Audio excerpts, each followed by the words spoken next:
नमस्कार मित्रांनो, true story चॅनलवर मी शीतल तुम्हा सर्वांचे मनापासून स्वागत करते. मित्रांनो, एका आईचं प्रेम या जगात सगळ्यात अनमोल असतं. पण जेव्हा पैशाच्या लोभापायी पोटची मुलं चक्क आपल्या म्हाताऱ्या आईलाच अवघ्या 20 लाखात एका अनोळखी माणसाच्या स्वाधीन करतात, तेव्हा त्या माऊलीच्या काळजाचे काय तुकडे झाले असतील याचा विचारही करवत नाही. पण खरी कहाणी तर या व्यवहारानंतर सुरू होते.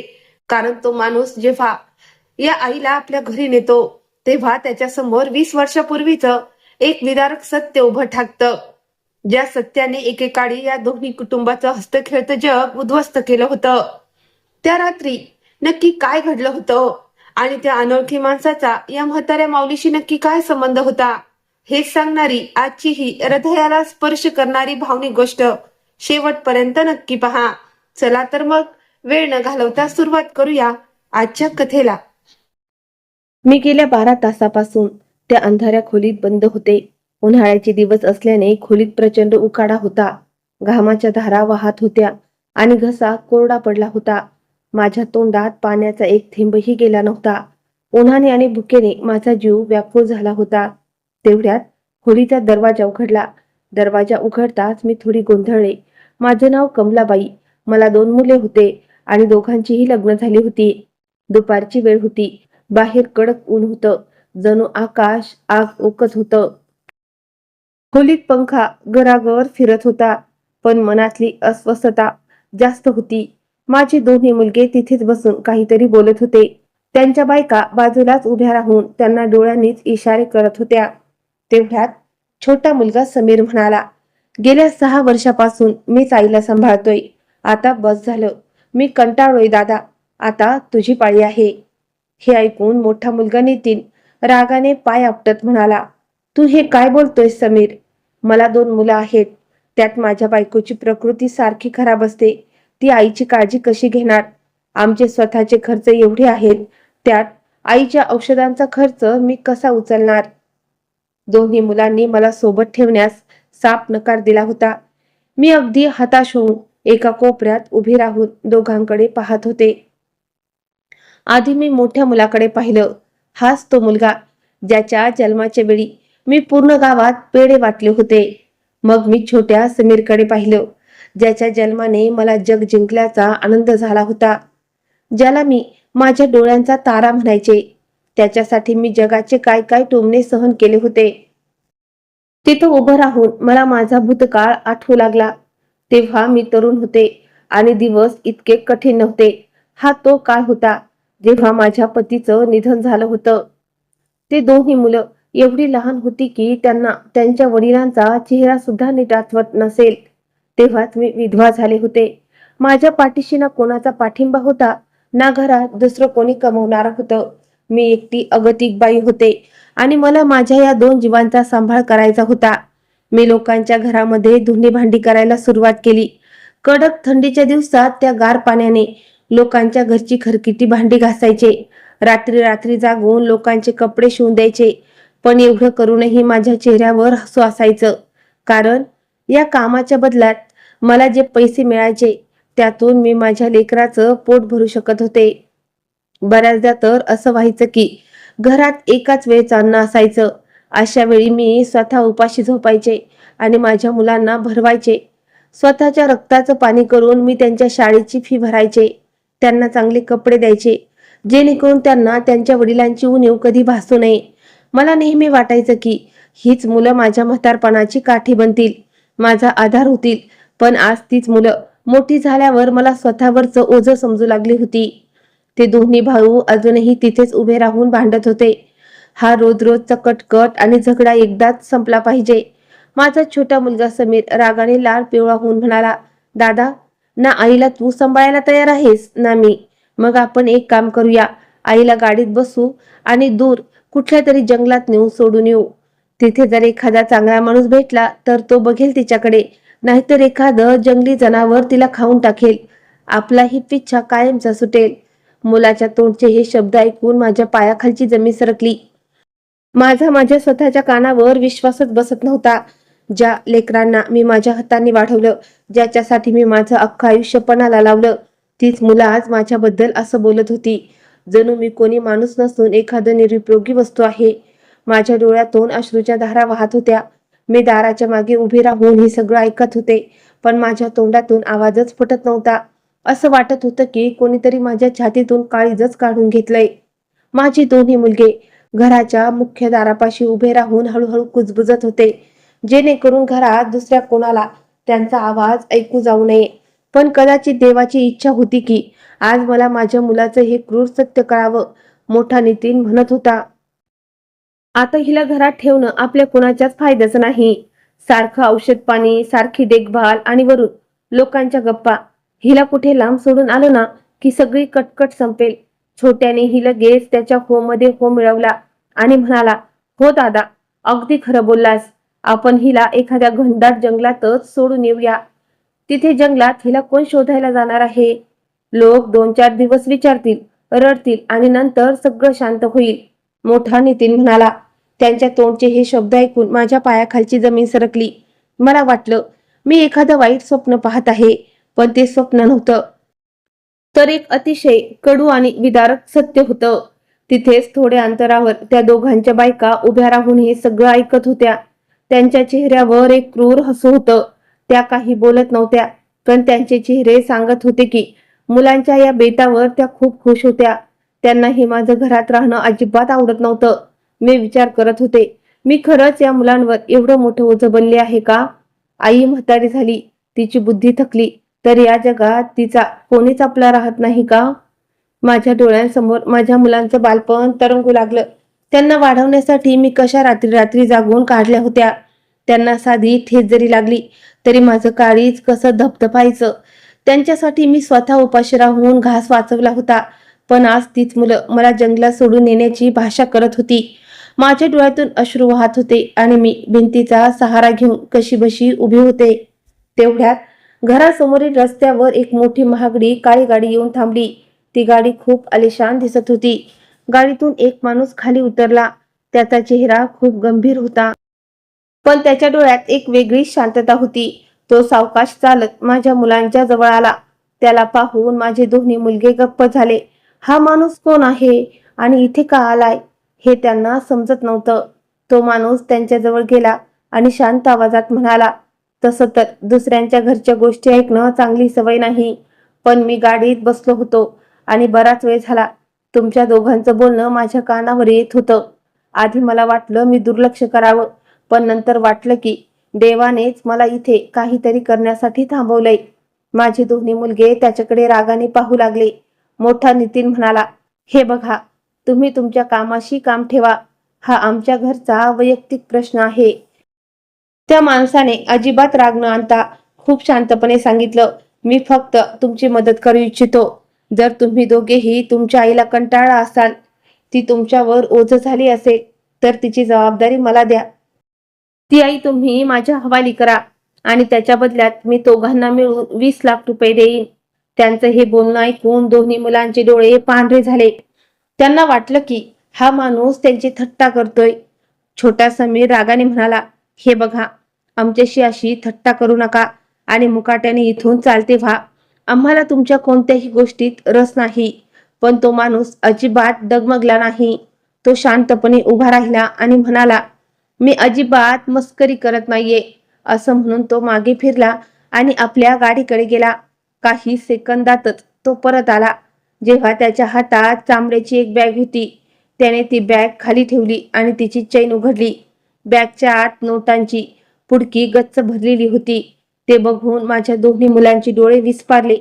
बाजूला उभ्या असलेल्या त्यांच्या बायकाही पुढे आल्या आणि लालची नजरेनं त्या बॅगकडे बघू लागल्या. तो माणूस म्हणाला, हे पूर्ण 20 लाख रुपये आहेत. जर तुम्ही तुमच्या आईला माझ्यासोबत पाठवायला तयार असाल तर हे सगळे पैसे तुमचे. तिथे एक क्षण कमालीची शांतता पसरली. माझे दोन्ही मुलगे एकमेकांकडे बघू लागले, जणू त्यांच्या मनात पैशांचा लोभ आणि नात्यांची ओढाताण सुरू होती. मोठा नितीन हळूच म्हणाला, पण पण तुम्ही आमच्या आईला नेऊन काय करणार? तो माणूस छोटासा हसला आणि म्हणाला, त्याची काळजी तुम्ही करू नका. मी तिचं काही वाईट करणार नाही. मला फक्त तिला माझ्यासोबत न्यायचं आहे. छोटा समीर अजूनही त्या पैशांच्या बॅगकडे एकटक पाहत होता. त्याची बायको हळूच त्याच्या कानात पुटपुटली, एवढा पैसा आपल्याला आयुष्यात कधीच मिळणार नाही. ही म्हातारी तशीही आपल्या काही कामाची नाही. जाऊ द्या ना तिला. तिचे हे शब्द ऐकून माझं काळीज गळालं. मी जिवंत आहे की मेले हेच मला कळानसं झालं. ज्या पोरांसाठी मी माझं अख्खं आयुष्य वेचलं, ती आज पैशांसाठी मला एका अनोळखी माणसाच्या स्वाधीन करायला तयार झाली होती. माझ्या डोळ्यातून पाणी थांबत नव्हतं. मनात असूनही मी बाहेर येऊन काही बोलू शकत नव्हते, कारण माझं मन आतून पार मोडून गेलं होतं. तिकडे मोठा नितीन थोडा विचार करून म्हणाला, आम्ही तयार झालो तर तुम्ही हे पैसे आत्ताच देणार का? तो माणूस म्हणाला, हो अगदी या क्षणी.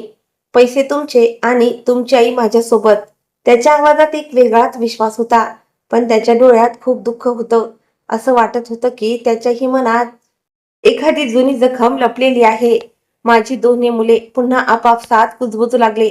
त्यांच्या बायका त्यांना वारंवार हो म्हणण्यासाठी इशारे करत होत्या. मी दुरून हे सगळं पाहत होते. मला जाणवले की माझं स्वतःचं घर आज माझ्यासाठी पर्क झालं होतं. शेवटी तो माणूस मला घ्यायला आत आला.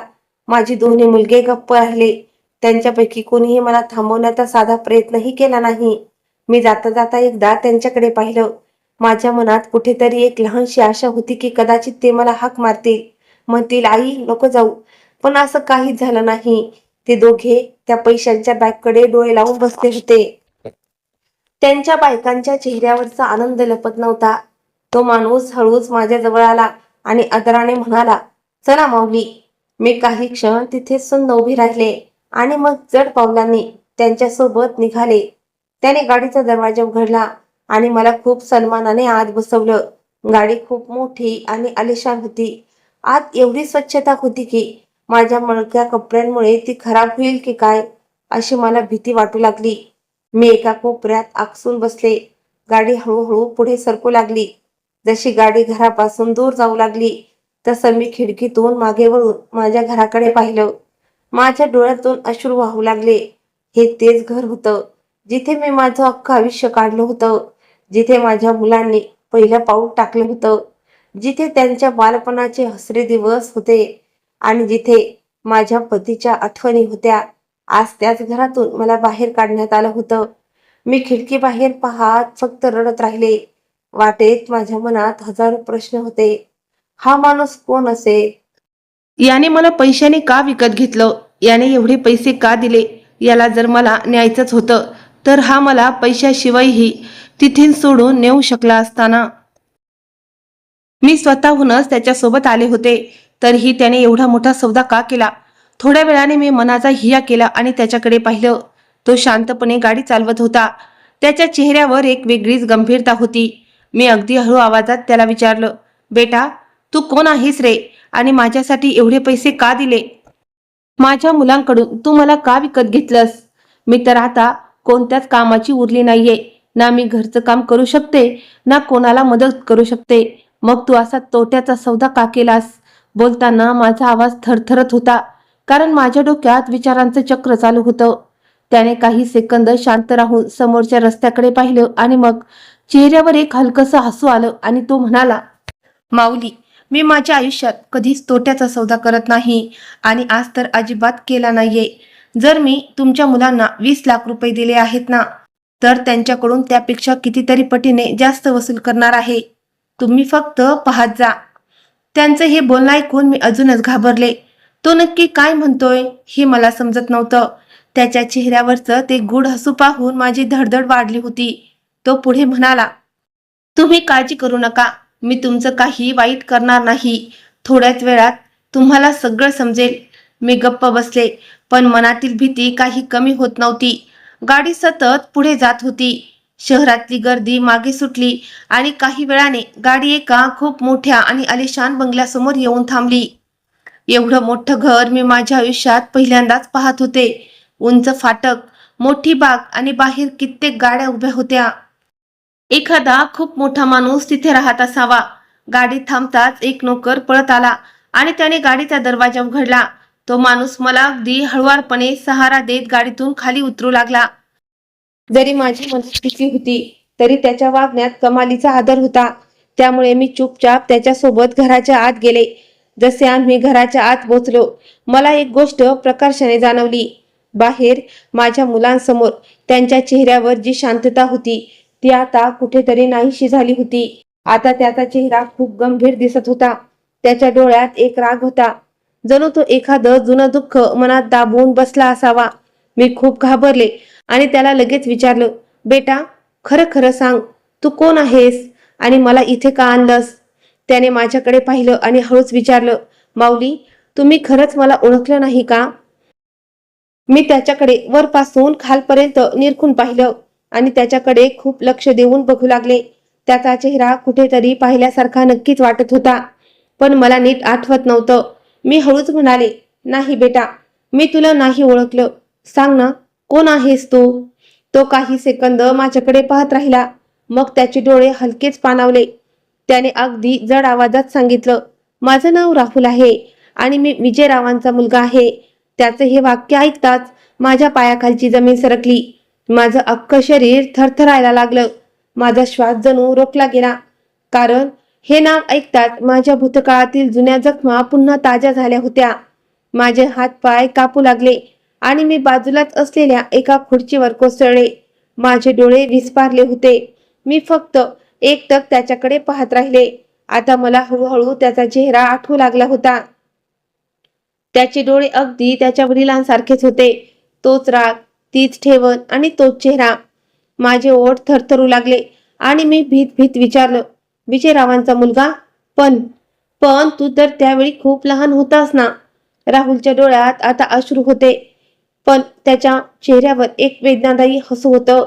तो म्हणाला, हो, मी लहान होतो, पण एवढाही लहान नव्हतो की सगळं विसरून जाईन. मला आजही सगळं आठवतंय. कसे एक दिवस माझे वडील घरून गेले आणि कधी परत आलेच नाही. मला आजही आठवतंय, माझी आई कशी रात्रभर रडायची आणि रडता रडता बेशुद्ध पडायची. कोणीतरी आमचं हस्तखेळतं घर उद्ध्वस्त केलं होतं. मी त्याच्याकडे पाहतच राहिले. माझ्या काळजाचा ठोका चुकला होता, कारण ज्या गोष्टीला मी कित्येक वर्षापूर्वी विसरण्याचा प्रयत्न करत होते ती आज परत माझ्या समोर उभी ठाकली होती. मी तिथेच खुर्चीवर बसून थरथर कापत होते आणि माझ्या डोक्यात भूतकाळातील त्या जुन्या गोष्टी फिरत होत्या.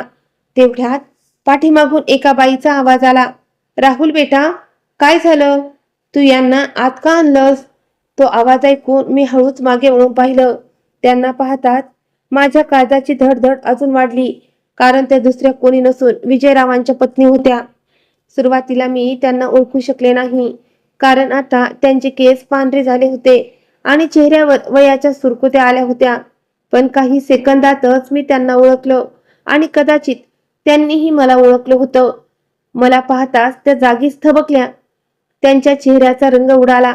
त्यांचे डोळे राग आणि भीतीनं भरून आले. त्या काही क्षण माझ्याकडे एकटक पाहत राहिल्या. मग थरथरत्या आवाजात म्हणाल्या, तू तू इथे कशी?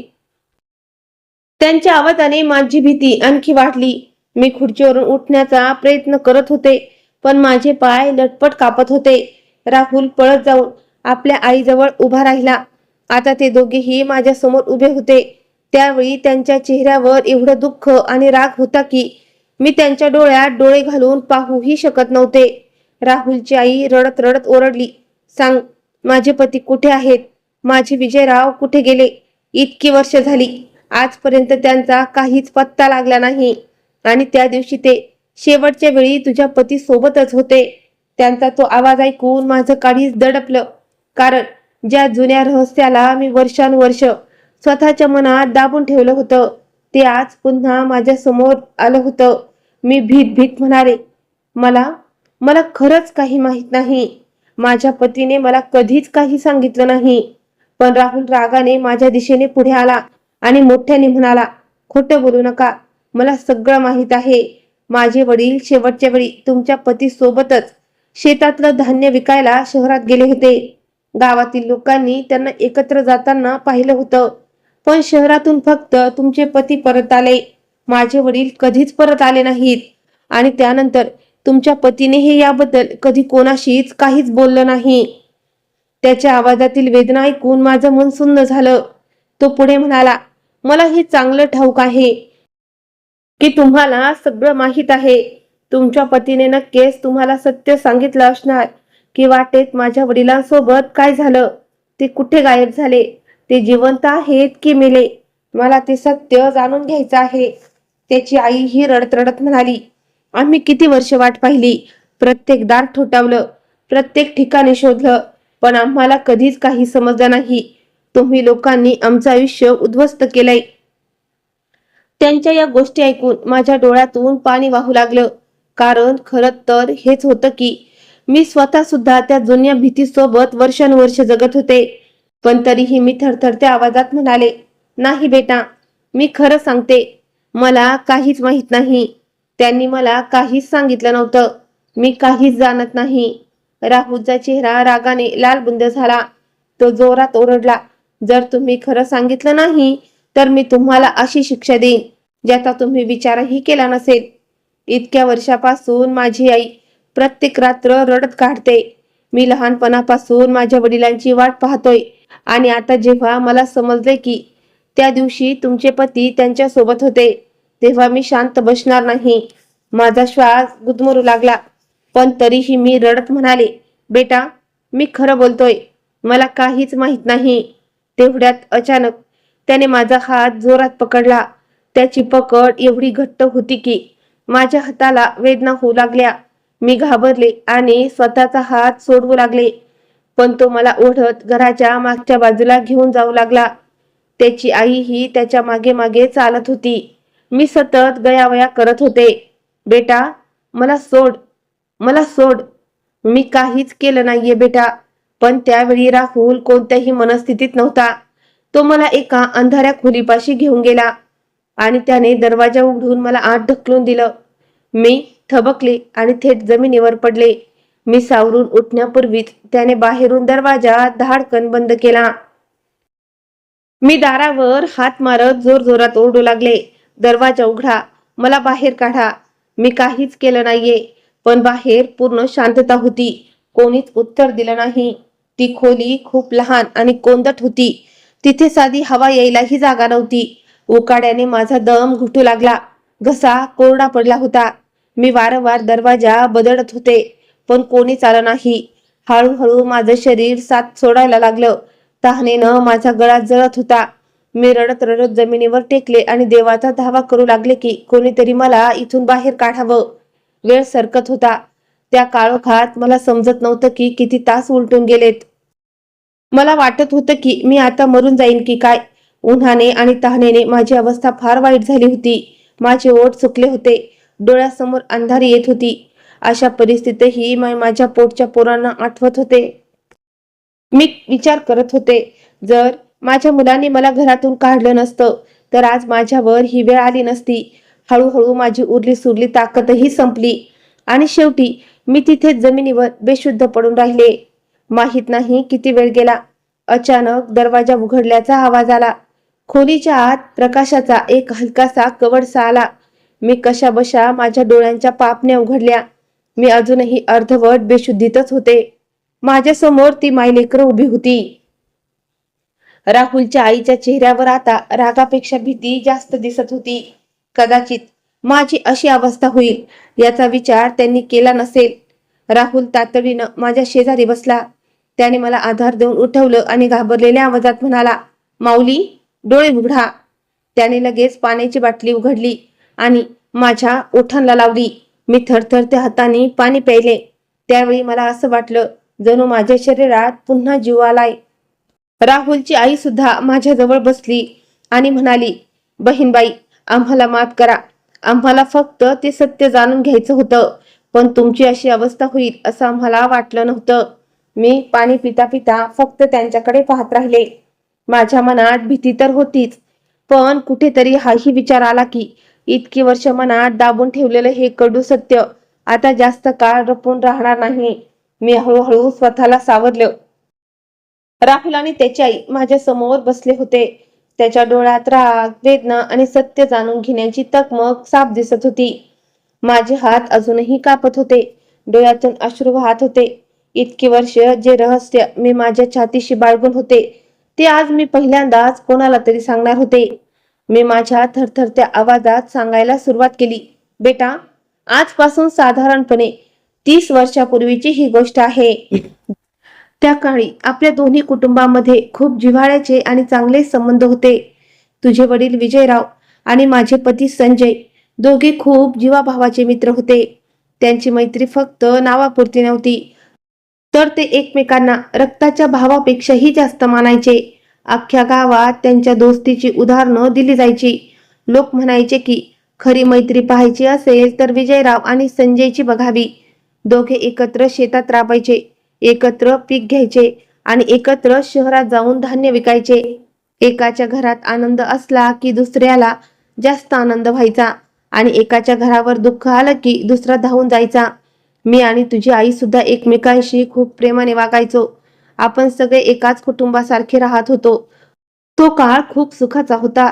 पण म्हणतात ना, माणसाची एक चूक सगळं काही संपून टाकते आणि तीच चूक त्या दिवशी घडली.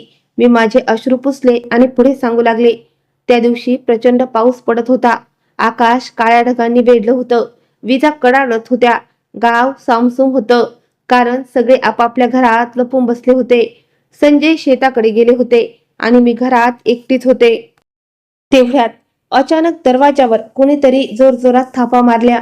मी जाऊन दरवाजा उघडला तर समोर विजयराव उभे होते. त्यांना पाहताच मी दचकले, कारण त्यांची अवस्था अजिबात ठीक नव्हती. त्यांचे डोळे लाल झाले होते आणि त्यांना नीट उभाही राहता येत नव्हतं. त्यांच्या अंगातून प्रचंड दारूचा वास येत होता. मी त्यांना म्हणाले, भाऊजी, यावेळी संजय घरात नाहीयेत, तुम्ही नंतर या. पण ते जबरदस्तीने आत येऊ लागले आणि म्हणाले, वहिनी, बाहेर खूप पाऊस आहे, मी थोडा वेळ इथेच थांबतो. मी त्यांना आत येऊ दिलं, कारण त्या वेळेपर्यंत मी त्यांना आपल्या कुटुंबाचाच एक भाग मानत होते. ते आत येऊन बसले, पण काही वेळातच मला त्यांच्या हालचाली संशयास्पद वाटू लागल्या. ते माझ्याकडे विचित्र नजरेनं पाहत होते. त्यांचे ते डोळे नेहमी सारखे नव्हते. मला आता भीती वाटू लागली. मी त्यांना म्हणाले, भाऊजी, तुम्ही बसा, मी पाणी घेऊन येते. पण जशी मी मागे फिरले तसा त्यांनी माझा हात जोरात पकडला. मी खूप घाबरले. मी माझा हात सोडवण्याचा प्रयत्न करत ओरडले, हे काय करताय भाऊजी, सोडा मला, तुम्ही शुद्धीत नाही आहात, जा इथून. पण ते ऐकण्याच्या मनस्थितीत नव्हते. त्यांनी खूप जास्त दारू प्यायली होती किंवा कदाचित कुणीतरी त्यांना मुद्दाम पाजली होती, ज्यामुळे त्यांचं स्वतःवरचं नियंत्रण सुटलं होतं. ते माझ्या जवळ येऊ लागले. त्या भीतीने मी थरथर कापायला लागले. मी त्यांना जोरात धक्का दिला, पण ते पुन्हा माझ्या अंगावर धावून आले आणि माझे कपडे ओढू लागले.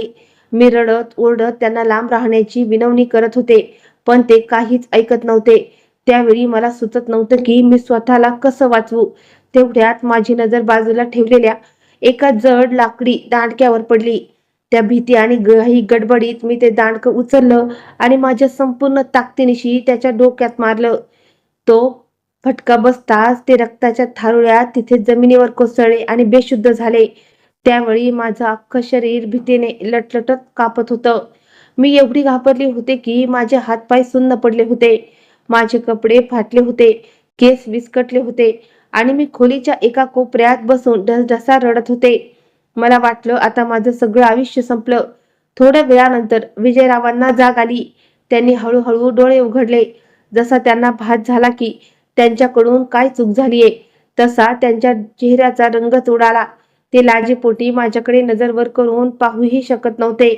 त्यांनी अडखळत स्वतःला सावरलं, उठले आणि काहीही न बोलता घरातून बाहेर पळून गेले. मी अजूनही त्याच कोपऱ्यात बसून रडत होते. तेवढ्यात माझे पती संजय शेतातून घरी परतले. त्यांनी जेव्हा मला या अवस्थेत पाहिलं तेव्हा ते पार घाबरून गेले आणि पळत माझ्यापाशी आले. त्यांनी विचारलं, काय झालं, तू या अवस्थेत का आहेस, का रडतेस?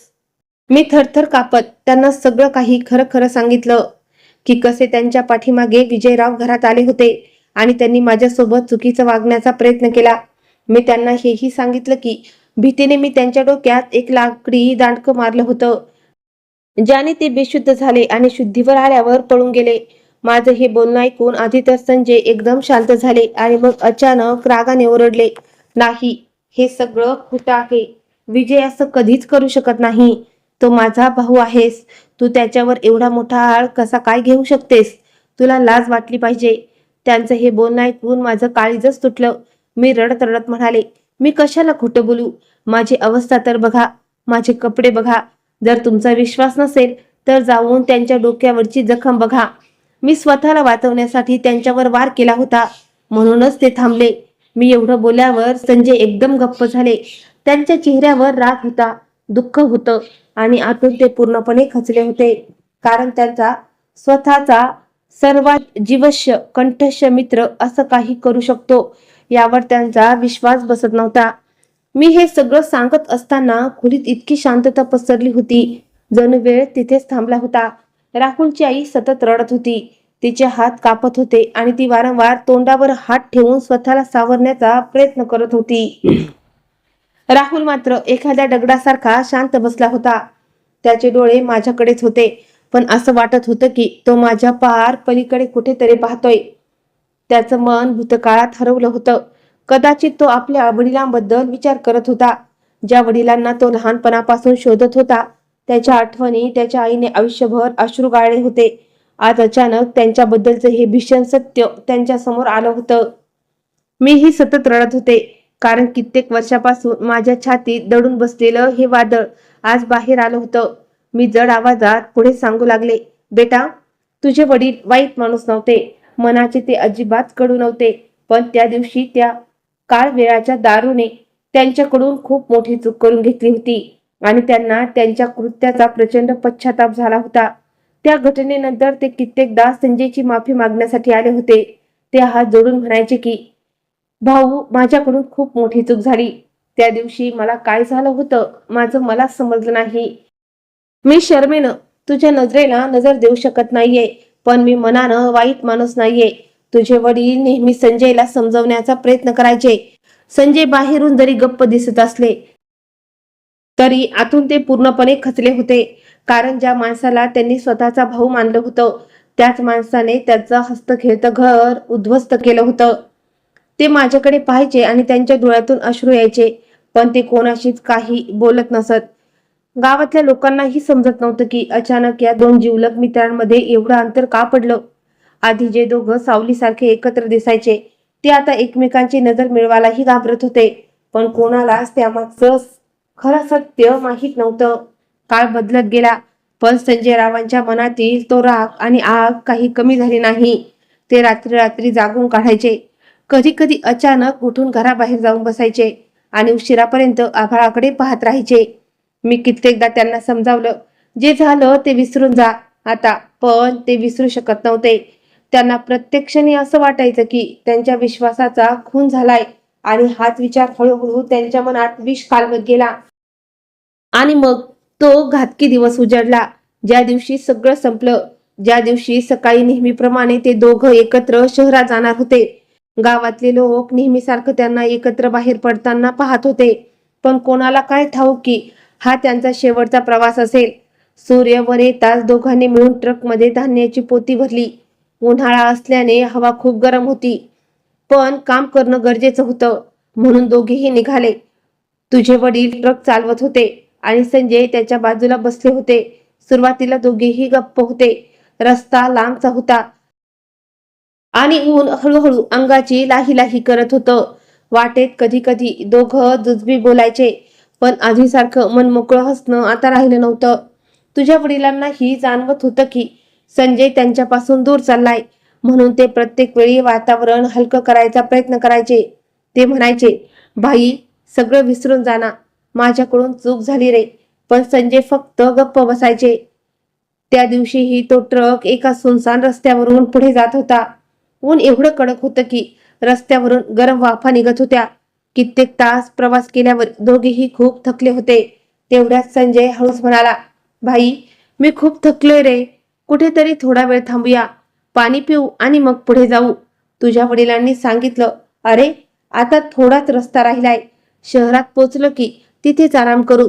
पण संजयने पुन्हा हट्ट धरला, नाही रे, डोकं फार जड झालं आहे. थोडा वेळ कुठल्या तरी झाडाखाली बसूया. शेवटी तुझ्या वडिलांनी त्यांचं ऐकलं. त्यांनी रस्त्याच्या कडेला ट्रक थांबवला. तिथे एक जुनं मोठं झाड होतं, ज्याच्या सावलीत थोडी थंड हवा होती. तुझ्या वडिलांनी जवळ ठेवलेली पाण्याची बाटली घेतली, 2 घोट पाणी प्यायले आणि हसून म्हणाले, बघ भाई, आपण आता म्हातारे झालोय. आधीसारखी ताकद राहिली नाही आपल्यात. पण संजयने काहीच उत्तर दिलं नाही. ते शांतपणे झाडाखाली बसून राहिले. तुझे वडील तिथे जमिनीवर आडवे झाले.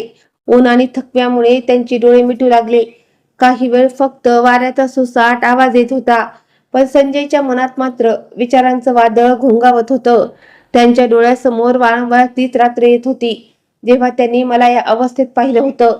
त्यांना माझे अश्रू, माझे फाटलेले कपडे आठवत होते आणि त्याचं काळीज आतल्या आत जळत होतं.